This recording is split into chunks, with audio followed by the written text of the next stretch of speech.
구약 성경을 보면 하나님께서 자신을 소개할 때 나는 아브라함의 하나님, 이삭의 하나님, 야곱의 하나님이다 라는 말을 자주 볼 수 있습니다. 그만큼 이삭은 하나님께서 자기를 소개할 때 대표적으로 인용이 될 만큼 그를 통하여 하나님의 성품, 그의 일하심, 그의 구원을 가장 잘 보여주는 대표적인 사람 가운데 하나입니다. 우리는 창세기에 등장하는 4명의 족장을 잘 알고 있습니다. 그들은 아브라함, 이삭, 야곱, 에서, 이 4사람을 4대 족장이라고 얘기를 합니다. 여러분, 이 4대 족장 중에 누가 제일 오래 살았을까요? 일부도 그러더니 똑같은 대답이 나왔습니다. 느낌상 아브라함이에요.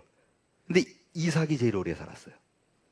사람 순서로 보면 요셉이 110세, 야곱이 147세, 아브라함이 175세, 이삭이 180세 살았습니다. 가장 오래 살았는데 성경에 가장 적은 분량을 차지하고 있습니다. 더군다나 순수하게 이삭에 대해서만 기록하고 있는 건 오늘 본문 창세기 26장 한 장밖에 없습니다. 그만큼 그의 인생이 뭐 큰 이야기거리가 없습니다. 시쳇말로 가늘고 길게 산 사람, 이삭이에요. 특별한 아버지와 특별한 아들 사이에 껴가지고 그냥 그렇게 산 사람, 이삭입니다. 오늘 성경에 유일하게 이삭이 주인공인 이야기, 26장의 이야기를 살펴보겠어요. 여러분, 제가 지금 분명히 말씀드리기를 26장의 이야기는 이삭의 독특한 이야기다, 이삭이 주인공이다 라고 말씀을 드렸는데, 오늘 읽은 본문은 이게 어디서 굉장히 많이 본 것 같아요. 우리에게 익숙한 얘기입니다. 어디서 본 얘기예요? 그의 아버지 아브라함의 얘기와 똑같습니다. 굳이 차이점을 찾으려면 아브라함이 자기 아내 사라를 팔 때는, 누이라고 속일 때는 사라가 그래도 나이가 많았어요. 근데 이번에는 이삭이 자기 아내 리브가를 팔았을 때는 상대적으로 그보다는 훨씬 젊었을 때였을 걸로 추정합니다. 그것 말고는요 거의 똑같아요. 그럼 우리는 이런 질문이 생깁니다. 왜 우리말에 그 아버지의 그 아들이라 그러잖아요. 하나님이 과연 이삭이 그랄 땅에 건너갔을 때 요런 짓을 할 것을 몰랐을까? 라는 부분이에요. 상황도 같아요. 아브라함이 애굽으로 옮겨갔던 이유도 흉년 때문이었고, 이삭이 그랄 땅에 간 것도 흉년 때문이에요. 아브라함이 아브라함 앞에 하나님이 나타나서 뭐라고 그래요? 너의 고향과 친척과 아비의 집을 떠나 내가 내게 보여줄 땅으로 가라 라고 얘기했어요. 그리고 애굽에서 일이 벌어졌어요. 이삭도 하나님이 애굽으로 내려가지 말고 내가 내게 지시하는 땅으로 가라 라고 말한 직후 그랄에서 일이 벌어집니다. 또한 하나님이 아브라함에게 내게 복을 주리라 라고 약속한 후에 바로 이어서 그 일이 벌어졌고, 이삭도 내가 내게 복을 주리라 라고 하나님의 약속이 일어난 바로 그 다음 얘기가 자기 아내를 누이라고 속이는, 파는 일입니다. 이 정도면요 카피 앤 페이스트예요. 똑같습니다. 그러면 분명히 하나님은 이삭도 그랄 땅에 가면 똑같은 일을 할 걸 알았을 거예요. 그런데 이게 사실 제가 이렇게 본문을 쭉 깊이 들여다보면요 그냥 아는 수준이 아니라 이거 하나님 플랜인데? 그러니까 이삭이 이렇게 하는 거 보다가 그럴까 말까 그러다가 또 그러네, 이게 아니라 하나님이 착착착착 짜 맞췄는데 작전대로 이삭이 가고 작전대로 그랄 아비멜렉이 한 거예요. 하나님의 의도였어요. 그게 눈에 보입니다. 어떻게 할 수 있는가? 아브라함도 그랬고요, 이삭도 그랬고, 정말 자기 아내를 팔아먹는 못된 짓을 하는데 이 일이 끝난 다음에 하나님께서 이 결과로 이들을 벌하지 않아요. 야단을 안 쳐요. 벌은커녕 큰 소리 한 번 안 칩니다. 오히려 아브라함의 경우는 누가 야단 맞아요? 일은 아브라함이 못된 짓을 했는데 두 번 벌이잖아요. 하나는 애굽 땅, 하나는 그랄 땅. 근데 그 왕들이 야단 맞아요. 그러니까 자고 일어나가지고 그냥 하나님께 두들겨 맞아요. 몰랐는데요? 이거라고요. 그냥 누이라 그래가지고 이렇게 취하려고 그랬는데 왜 너 남의 여자 취해? 이런다고요. 그러니까 하나님이 사기친 사람한테는 아무 말 안 하고 사기 당한 사람이 두드려 맞아요. 이게 무슨 말이에요? 하나님은 애초 처음부터 아브라함이나 이삭이나 야단칠 생각이 없었어요. 작전대로 된 거예요. 의도와 계획이었던 사건이라는 것입니다. 어떤 계획이었나? 하나님께서 뭘 의도하신 건가? 이 일을 통해서요, 이삭으로 하여금 와우, 하나님이 살아계시네 라는 거를 경험하게 만들기 위해서입니다. 여러분, 이삭은요, 성품 자체가 그렇게 모험적이거나 도전적인 사람이 못 돼요. 부잣집 외동아들이었어요. 아브라함이 부자였잖아요. 그가 100살에 얻은 외아들입니다. 금이야 옥이야, 불면 날아갈까? 잡으면 꺼질까? 이삭 입장에서요, 태어나 보니까 금수저네? 말만 하면 다 돼요. 종들도 무수하게 있어요. 자기를 수발 다 들어줘요. 얼마나 귀하게 컸겠어요. 그냥 태생부터가 그냥 우르르르 깍꿍 이거예요. 몇 살 때까지? 40살 때까지. 그걸 어떻게 할 수 있는가? 여러분, 그 인간의 인생에 있어서 가장 소중한 결정, 선택이 뭐냐라고 물으면 주체 없이, 지체 없이 대답할 수 있어요. 결혼이에요. 이삭이 몇 살에 결혼해요? 40살에 결혼해요. 근데 이게 성경을 보면요, 제가 장담컨대 이삭은 연애 제대로 한번 한 적이 없어요. 제가 이렇게 장담하는 이유는요, 나중에 이삭이 그 에서와 야곱을 낳잖아요. 근데 에서는 거의 망나니 수준이에요. 부모가 그렇게 하지 말라는 짓을 하고 다녀요. 뭐냐? 이방 여인하고 계속 놀라다녀요. 그리고 결국에는 이방 사람하고 결혼을 해요. 그래서 이 부분을 두고 뭐라 그러냐면, 하도 이삭이 이러고 돌아다니니까 이삭과 리브가가 마음에 근심하였더라, 이런 구절이 있어요. 근데 이삭은 40이 먹도록 아무도 그런 얘기를 안 해요. 그러니까 샌님이에요. 샌님. 그냥 시키는 대로만 하는 거예요. 여러분, 그 지난주에 우리가 살펴봤죠? 이삭은 본인이 결혼했었어요. 지난주에. 근데 그 결혼하는 모든 과정 속에 이삭이 결정을 안 해요. 이삭이 등장을 안 해요. 그러니까 140살 먹은 아버지 아브라함하고 늙은 종하고 결정해가지고 신부 데려오고 그럴 때 마지막에 영접만 하지, 중간에 뭐 껴가지고 뭐 한 일이 아무것도 없어요. 오히려 늙은 종이 그럼 이삭을 데려갈까 했더니 안 돼! 이삭은 안 돼! 건드리지 마! 라고 얘기를 해요. 왜 이삭을 그 두 사람이 마음 모아서 결혼하는가? 결혼시켰는가? 여러분, 이삭이요, 40에 결혼하잖아요? 3년 전에, 그러니까 37살 때 엄마가 죽어요. 근데 그 이후로요, 그 엄마 쭈쭈쭈 이러고 자랐으니까 37살인데 엄마가 죽은 후에 3년 동안 마음을 못 잡아요.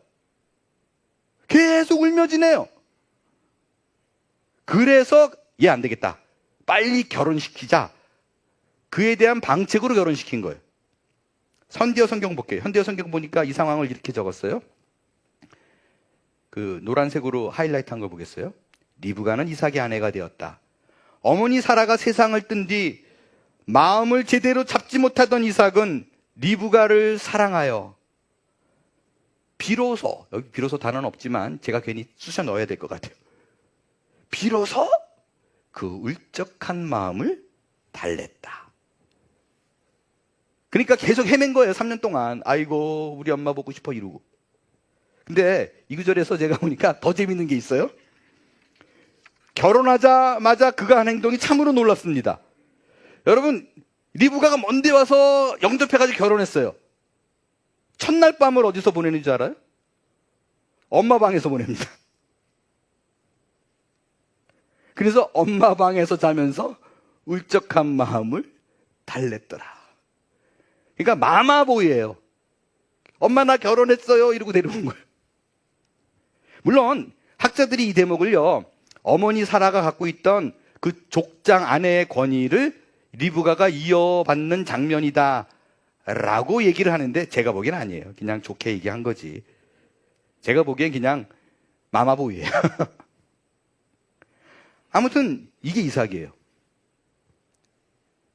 평생 나면서부터 40이 되도록 특별히 뭐 한 것도 없어요. 그냥 그의 인생 속에서 그의 인생은 그냥 아버지가 시키면 그냥 하는 거예요. 순종적이에요. 그러니까 번제단에 올라가가지고 누워있는데 그 10대 후반, 20대 초반 된 애가 가만히 있는 거예요. 아버지가 뭐 하나 보다 이러고. 그의 인생에 기도를 했다라는 내용이 딱 한 번 나와요. 언제 기도하냐면 26장이잖아요. 25장에 리브가가 야곱과 에서 쌍둥이를 낳는 장면이 요 앞에 나와요. 근데 요 리브가도 그 엄마 사라처럼 오랫동안 애를 못 낳았어요. 그러니까 하도 속상하니까 하나님, 그러고 이삭이 애 좀 줘요라고 부르짖은 적이 있었어요. 이거 딱 한 번 나와요. 왜 한 번 기도했을까요? 기도할 일이 없어요. 마음 먹고 생각되는 걸 다 해주는데 뭐. 그러니까 하나님이 필요한 걸 느꼈다 못 느꼈다? 별로 못 느끼고 사는 삶이에요. 그래서 하나님이 그를 아무도 도와줄 수 없는 그랄 땅으로 이주시킨 거예요. 그는 자기의 평생 살면서 자기 둘레에 자기를 도와주는 사람이 아무도 없었던 적이 한 번도 없었어요. 그런데 그랄 땅에 도착하니까 자기 말고는 믿을 사람이 아무도 없는 상황이에요. 그래서 평생 처음으로 나름대로 그 어려운 상황을 머리를 써가지고 자기 생명을 좀 부지하려고 사기를 친 거예요. 누이 동생이라고.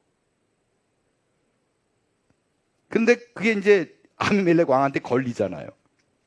그게 죽었구나라고 생각했는데 이걸 통해서 오히려 왕의 보호를 받게 됩니다. 그때 아하, 하나님이 이런 분이구나를 알게 돼요. 이건 마치 똑같아요. 아브라함이 12장에서 하나님이 아브라함을 불러냈을 때 믿음이 없었어요.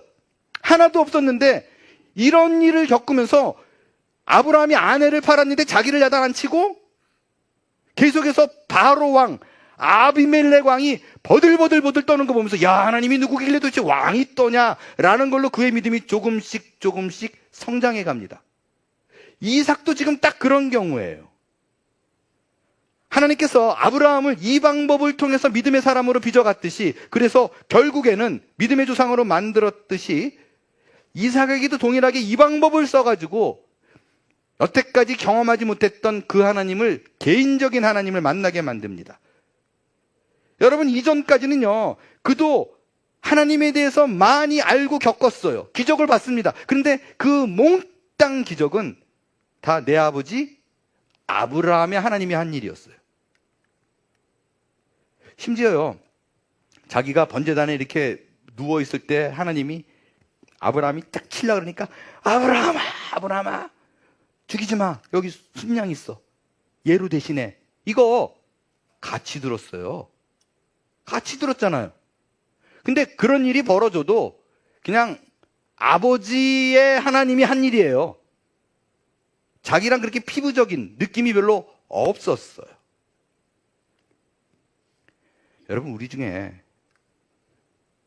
그런 분들 적지 않아요.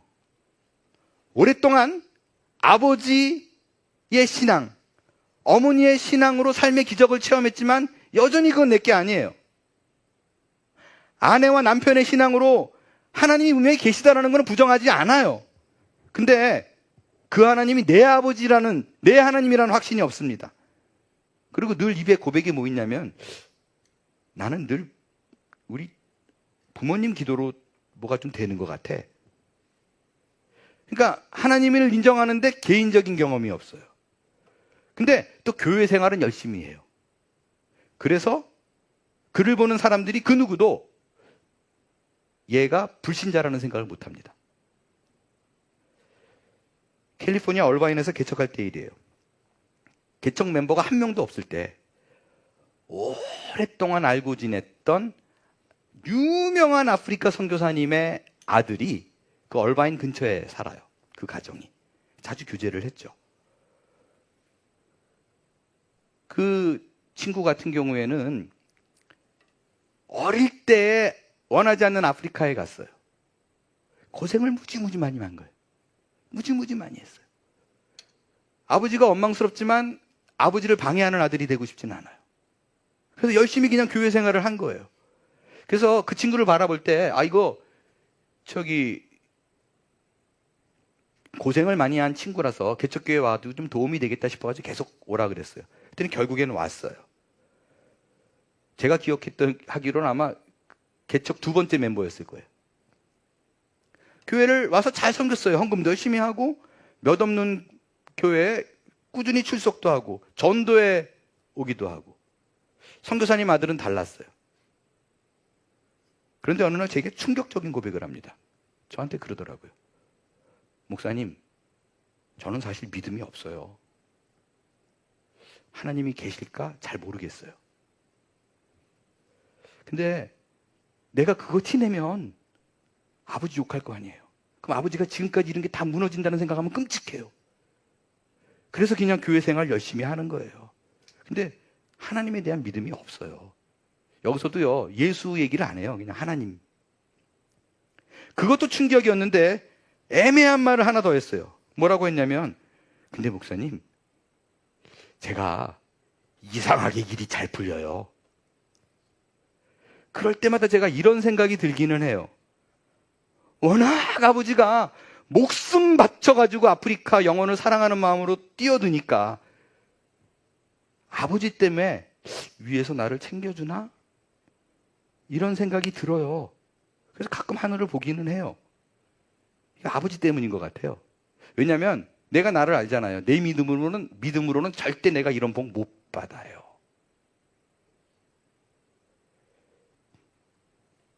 여러분, 그렇지 않아요. 하나님의 구원은 개인 구원입니다. 아버지가 잘 믿어서 어머니가 나를 위해 죽도록 기도해서 여러분이 구원받는 일은 없습니다. 또한 하나님을 믿어서 구원받는 거 아니에요. 오로지 길이요 진리요 생명이신 오직 그 한 길, 예수 그리스도가 나의 구원자라는 그 믿음밖에 여러분은 구원 얻을 방법이 없습니다. 근데 뜻밖의 많이들 오해해요. 누군가 나를 위해서 열심히 기도해주면 내가 천국 갈 거라고 생각을 해요. 내 아버지가 하나님을 열심히 섬기면 그 공로로 떡고물 떨어지듯이 내가 인정받지 않을까라는 생각을 해요. 흔히 그런 말 하죠. 나는 이렇게 살아도 아내가 열심히 믿으니까 아내 옷자락 붙잡고 천국 가면 돼요. 이런 소리 한다고요. 여러분, 그렇지 않아요. 그런 일은 일어나지 않습니다. 내가 믿어야 돼요. 하나님을 많이 아는 것으로 구원받지 않습니다. 내가 하나님을 많이 경험했어, 이것도 구원을 이루는 것이 아닙니다. 내가 개인적으로 하나님을 만나고 내가 개인적으로 예수 그리스도의 피로 말미암아 내 죄가 깨끗함을 입었다라는 그 고백이 있는 자가 구원을 얻는 자입니다. 그가 하나님의 나라의 백성이에요. 여러분, 이삭이 딱 이런 경우예요. 그는 오랫동안 하나님을 알았어요. 그가 어떻게 태어났는지도 알아요. 기적의 자녀인 것도 압니다. 하나님의 기적을 아주 가까이서 체험했습니다. 근데 아직 내 하나님이 아니에요. 하나님은 내 아버지의 하나님이에요. 그분이 나의 하나님이라는 개인적인 감동과 경험이 전혀 없어요. 그런데 하나님이 생뚱맞게 그를 그랄 땅에 던져놓습니다. 거기서 하나님을 만납니다. 거기서 그 하나님이 나의 하나님임을 경험해요. 그 경험을 통한 후에 이삭은 하나님이 멀리 있는 하나님이 아니라 내 곁에 있고 나를 살피시고 나를 지키는 하나님이라는 것을 알고 믿게 됩니다. 내가 아무리 연약하고 스스로 무언가 노력해서 이루는 것이 한 번도 없는 인생이지만 이런 나를 하나님은 결코 포기하지 않을 거야라는 걸 알게 됩니다. 자신을 사랑했던 아버지도 떠납니다. 그리고 도저히 잊지 못할 엄마도 나를 떠나요. 그러나 하나님은 여전히 내 곁에 계시고 변함없이 나와 함께 하신 하나님이라는 것을 이 사건으로 깨닫습니다. 그래서 이 일을 지난 후에 그는 조금씩 신압으로 하나님에 대한 신앙이 성장합니다. 만들어져 가요. 이것이 이 그랄 땅에서 기대한 하나님의 의도입니다. 자, 그럼 이제 하나님이 내 하나님인 걸 알게 됐어요. 개인적으로 하나님이 어떤 분인가를 만나게 된 후에 무슨 일이 벌어지는가? 그는 하나님의 복을 경험합니다. 자, 여러분, 상식적인 접근을 좀 해볼게요. 이삭이 내 와이프를 누이 동생이라고 속였어요. 죄예요, 아니에요? 죄죠. 큰 죄예요, 아니에요? 큰 죄죠. 제가 그랬으면 어떻게 될까요? 쫓겨나죠. 버틸 수 있겠어요? 그런데 하나님이 이삭을 벌하기는커녕 이 문제에 대해서 이런 방구 이삭에게 말 한마디 하지 않습니다. 오히려 이 사건이 일어난 후에 이삭이 아내를 팔아먹은 그 사건 직후에 어떤 일이 벌어지는가? 우리 12절을 같이 읽겠습니다. 시작. 이삭이 그 땅에서 농사하여 그 해에 100배나 얻었고 여호와께서 뭘 했다고요? 복을 주심으로. 이게 무슨 얘기일까요? 이게 무슨 얘기예요? 하나님이 이삭에게 복을 주셨다고 얘기합니다. 정말 아이러니하죠. 정말 아이러니해요. 그가 징계받지 않습니다. 믿음 없는 자라고 버림받지 않습니다. 오히려 이 일 후에 하나님께서 그에게 복을 줬다라고 얘기를 해요. 아니, 도대체 이게 무슨 일이 벌어지고 있는 걸까요? 설마 제가 이게 노파심으로 드리는 얘기예요? 이걸 보고 충격받아가지고 거짓말한 후에 복을 받았다. 적용. 하나님은 거짓말하는 자에게 복을 주신다. 오늘부터 1일 1회 거짓말하기 이러고 작정하면 안 돼요. 이게 제가 우스갯소리가 아니라 이러는 분들이 있어요. 환장합니다. 여러분, 이 12절은요 사실 하나님이 이삭에게 어떤 일을 했는가를 아주 섬세하게 보여주고 있는 구절이에요. 한국말을 보겠어요? 이 한국말을 보면요, 이삭이 열심히 농사를 했대요. 그래서 그 결과가 몇 배다? 100배다. 그게 딱 이렇게 100 times라는 얘기가 아니라 상상할 수 없을 만큼 많다라는 것의 상징이에요. 엄청나게 부를 얻었습니다. 그래서 우리가 한국말을 보면요, 어떻게 느껴지냐면 그가 그렇게 복을 받은 이유는 그 땅에서 농사를 했대요. 정말 열심히 했다라고 느껴져요. 농사라는 말이 뭐예요? 땅을 갈고 씨를 뿌리고 잡초 제거하고 벌레 잡고 물 주고 거름 주고, 야, 정말 이삭이 농사에서 열심히 그 일을 수행해서 결국엔 저런 많은 수확을 거뒀다라고 생각합니다. 그렇죠? 근데 원어는 전혀 다른 의미입니다. 한국말로 보면 그의 열심과 정성이 원인이 돼서 복을 얻은 거예요.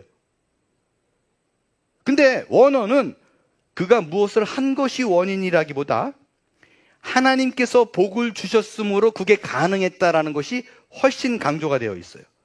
어느 부분인가? 여기 농사하여라는 부분인데, 이 농사하여가 제가 말씀드린 대로 그가 열심히 작물을 캐고 거름 주고 잡초 뽑고 이런 게 아니에요. 행여 저자가 이걸 읽는 사람들이 그렇게 느낄까봐 비슷하지만 사실 완전히 다른 단어를 썼어요. 히브리어로요, 이 농사하여가 자라라는 단어인데 이게 농사하다라는 뜻이 아닙니다. 씨를 뿌리다. 끝. 씨를 뿌리다라는 거예요. 창세기 47장 23절에 보면 요셉이 백성들에게 씨를 뿌려라, 종자를 뿌려라. 이때 뿌리다라는 게 이 단어예요. 농사하고라는 말이 아니라고요. 그래서 영어 성경을 보면요, farmed라고 안 돼 있어요. sowed라고 돼 있습니다. Isaac sowed in that land. In the land. sowed라고 돼 있어요. 이게 무슨 말이에요? 이삭이 열심히 한 게 아니라 단지 씨만 뿌렸는데, 오! 하나님이 이렇게 엄청나게 많은 수확을 하게 했네. 이 얘기라고요. 여러분 생각해 보세요. 사람이 자기의 삶을 최선을 다해 열심히 살면은 항상 잘 되나요? 농사를 정말 최선을 다하면 항상 풍년이에요? 그렇지 않아요. 최선을 다해 농사를 했는데 가뭄 들면 망합니다. 벌레 쌓이면 망합니다. 새들이 쪼아먹으면 망합니다. 오히려 또 비가 무지하게 와서 홍수가 됐어요. 망합니다. 특별히 2000년 전의 농사는 하늘에 달려있다 그래도 과언이 아니에요. 하늘은 스스로 돕는 자를 돕는다고요? 정말 그래요? 여러분, 이걸 성경 아니에요? 이거 많은 분들이 성경의 얘기로 알고 있더라고요. 이게 번역이 좀 이상한데, 하늘은 스스로 돕는 자를 돕는다라는 번역보다 사실은 하늘은 스스로 노력하는 자를 돕는다, 열심히 노력하는 자를 돕는다라는 번역이 맞아요. 이 하늘은 스스로 돕는 자를 돕는다라는 게 성경이 아니라 이게 기원이, 그러니까 소스가 어디냐는 또 얘기가 많아요. 고대 그리스 문헌에 있던 거를 그 벤자민 프랭클린이 인용해가지고 유명해졌다, 뭐 이런 말도 있고, 1859년 세무엘 스마일즈의 자조론이라는 게 등장하거든요. 그때부터 유명해졌다, 뭐 많아요. 근데 중요한 건 살아보니까 저렇지 않더라라는 거예요. 여러분, 아무리 열심히 살아도 가난을 못 벗어나는 사람 수두룩합니다. 물론 게으른 사람보다 열심히 사는 사람이 기회가 더 있어요. 그러나 열심히 살았더니 결국 내가 성공했다, 그런 게 어디 있어요? 그런 게 어디 있어요? 정말 무지하게 노력하고 불쌍할 정도로 노력하고 눈물 나도록 뛰어도 끼니를 걱정하는, 병고에서 벗어나지 못하는 많아요. 그러니까 이게 하늘은 스스로 돕는 자를 돕는다가 수학 공식처럼 딱 안 맞아 떨어져요. 딱 안 맞아 떨어진다는 건 진리가 아니라는 거예요.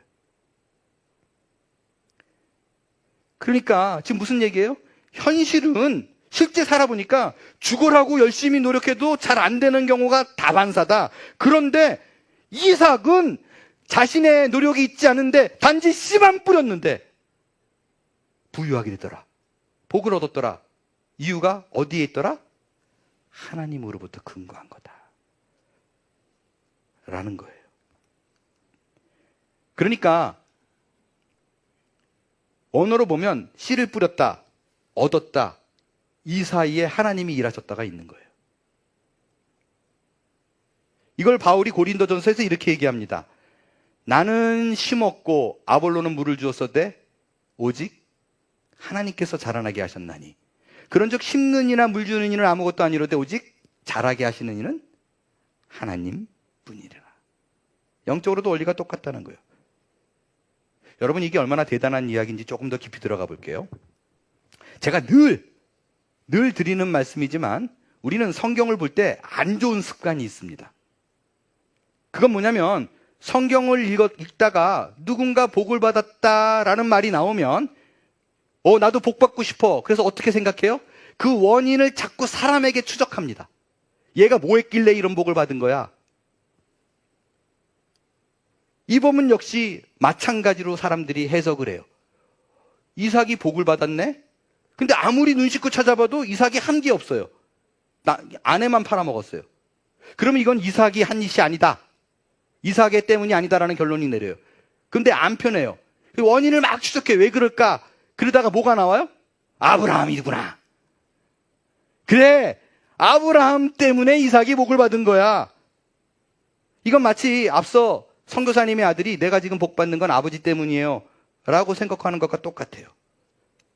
그래서 아버지 때문일 거야, 원인을 찾자라고 딱 읽다 보니까, 야, 본문에 자기의 말이 맞다라는 것을 확신시켜주는 구절이 하나 등장을 합니다. 뭐냐면 하나님이 이삭에게 아브라함에게 했던 동일한 약속을 해요. 그거는 네 자손을 하늘의 별과 같이 번성하게 하고 네 자손으로 말미암아 천하 만민이 복을 받으리라. 이 약속이 아브라함 했던 거랑 똑같아요. 그런데 너 복 줄 거야 라고 말한 다음에 이어서 무슨 말을 하냐면 복을 주는 이유를 이렇게 얘기합니다. 이는 아브라함이 내 말을 순종하고 내 명령과 내 계명과 내 율례와 내 법도를 지켰음이라. 이야, 역시 이유는 아브라함 때문이었어.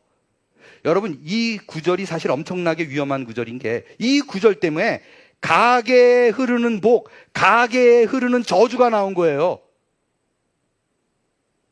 그래서 한 번 찍히면 영원히 저주받고, 그래서 이걸 끊어야 되고, 이런 허무맹랑한 얘기가 나온 거예요.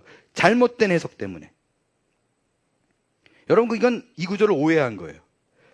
여러분, 이 말은요, 아브라함이 열심히 계명과 율례를 잘 지켰기 때문에 이삭이 아무것도 안 했는데도 불구하고 복을 받았다라는 얘기가 아닙니다. 왜 제가 그렇게 얘기하는지 한번 꼼꼼히 생각해 볼게요. 자, 지금 잘 보세요. 지금 아브라함이 명령과 계명과 율례와 법도를 지켰다라고 말을 해요.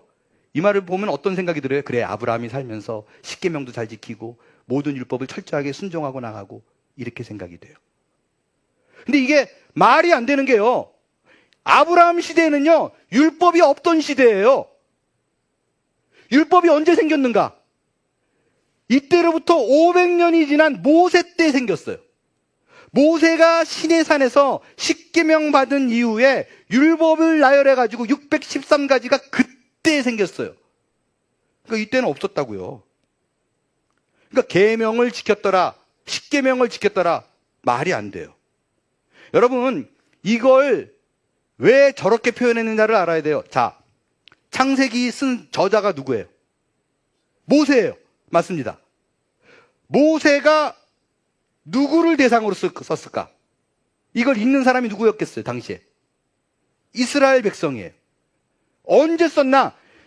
출애굽해가지고 이집트에서 이스라엘 백성을 데리고 나와서요, 십계명 받은 이후에 이 말을 한 거예요. 그러니까 모세 입장에서는 이들로 하여금 하나님 말씀에 순종하고 지키고 그게 하늘의 뜻이요 복이다라는 말을 강조하고 싶은데 딴 게 없어요. 가장 직관적으로 쉬운 얘기, 너 율법 잘 지켜, 이거 지키면 돼. 그래서 이 말을 한 거예요.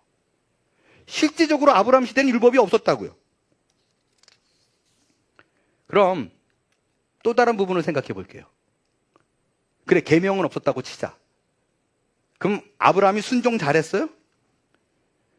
아브라함 일대기 우리가 살펴봤잖아요. 순종 잘했나요? 야, 지긋지긋하지 않나요?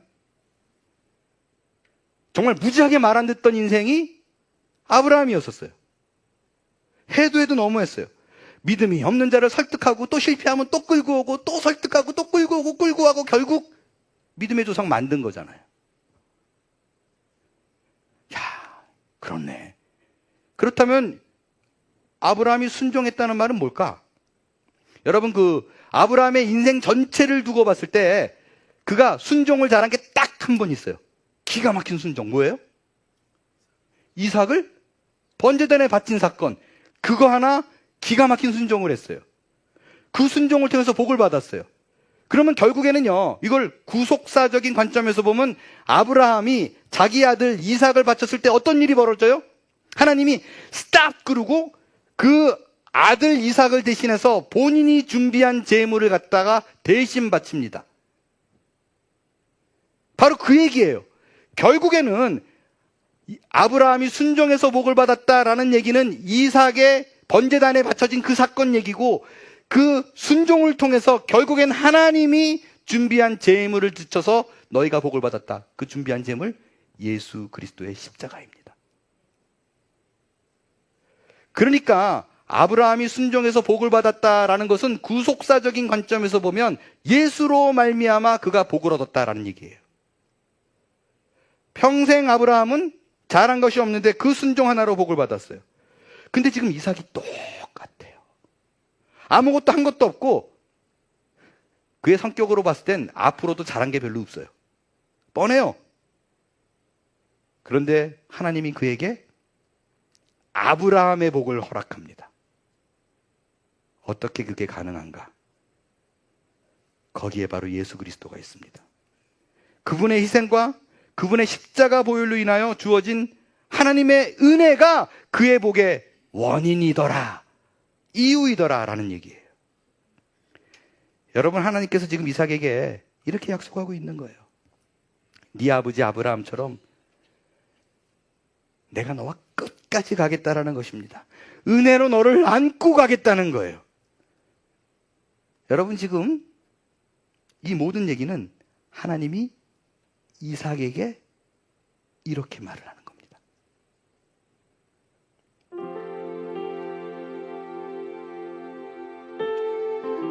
너,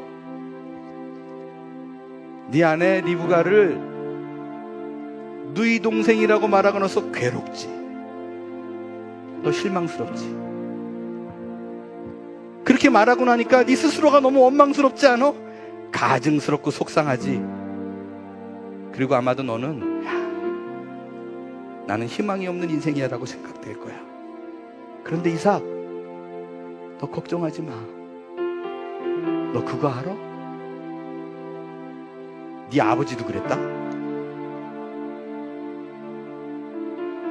네 아버지도 그랬어. 2번 그랬어.